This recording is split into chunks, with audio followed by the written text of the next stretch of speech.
알쏭달쏭 법률 예솔도 함께 할 텐데요. 자, 오늘 법률 문제, 회생 절차 중에도 집을 살 수 있다입니다. 회생은 빚이 많아서 갚지 못할 때 뭐 진행되는 제도인 걸로 알고 있는데 이때 집을 어떻게 살 수 있겠습니까? 저는 일단 X를 들겠습니다.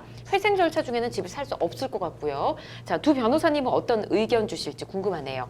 회생 절차 중에 집을 살 수 있다, OX판 들어주십시오. 두 변호사님, 자, 박 변호사님 먼저 볼까요? 자, 예, 우선 O 들어주셨고, 네, 예. 예, 자, 그리고 확인만 해볼게요. 오 변호사님, 두 분 다 네. O 들어주셨네요. 네, 어떻게 보십니까? 네, 우선 감당하기 힘든 빚으로 이제 회생 절차를 밟고 있는 상황이라면 네. 버젓이 새 집을 사는 게 법적으로 힘들지 않겠냐라고 생각하실 수 있는데요. 네. 법원의 허가가 있으면 얼마든지 가능합니다.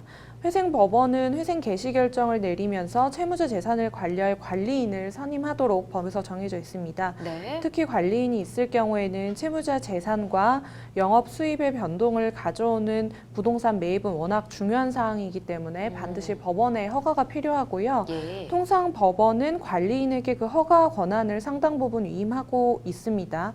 이 때문에 채무자는 관리인에게 허가를 받고 부동산 매매를 진행하는 것이 가능합니다. 아, 법원의 허가가 있으면 집을 사는 게 가능한 거군요. 네. 오 변호사님도 그럼 비슷하게 말씀해 주시겠군요. 네, 저도 O를 들었는데요. 예. 실제로 그 한 가수가 160억 원 정도 빚이 있었는데도 그 회생 절차를 밟고 있는 중에 집을 사서 주목이 된 적이 있었습니다. 아.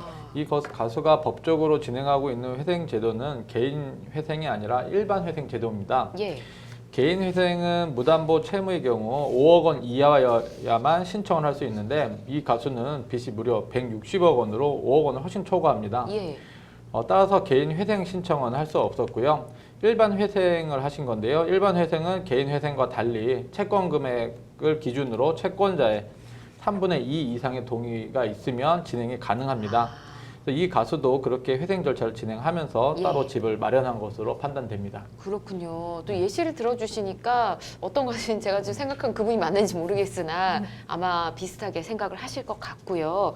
사실 집 살 돈이 있으면 빚을 더 갚아야 하는 거 아니야? 이렇게 얘기하시는 분들 많을 것 같거든요. 법원이 또 집을 살 수 있게 허가를 해주는 이유가 있을 것 같은데요.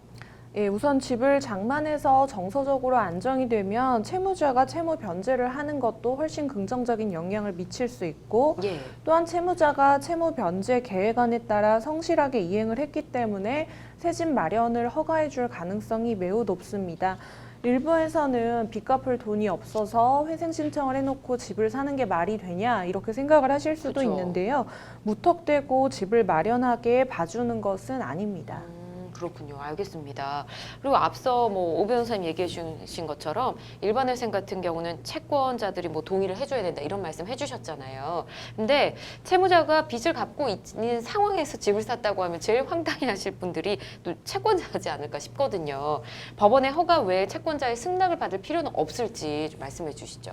네, 아까 말씀드린 것처럼 일반 회생을 하려면 채권자의 3분의 2 이상의 동의가 되어야 됩니다. 예. 그럼 진행이 되면 그 다음에는 법원의 허가만 있으면 되는데요. 법원에서 판단을 할 때 채권자들의 의견은 수렴을 합니다. 그래서 그래요? 종합적으로 판단을 해서 예. 법원에서 허가를 하기 때문에 꼭 승낙이 필요한 것은 아닙니다. 아, 그래요. 자, 집을 살 수 없다고 생각을 했었는데 우선 지금 회생 절차 중에는 법원의 허가가 있으면 집을 살 수 있다고 합니다. 이런 것도 알아두시면 좋겠죠.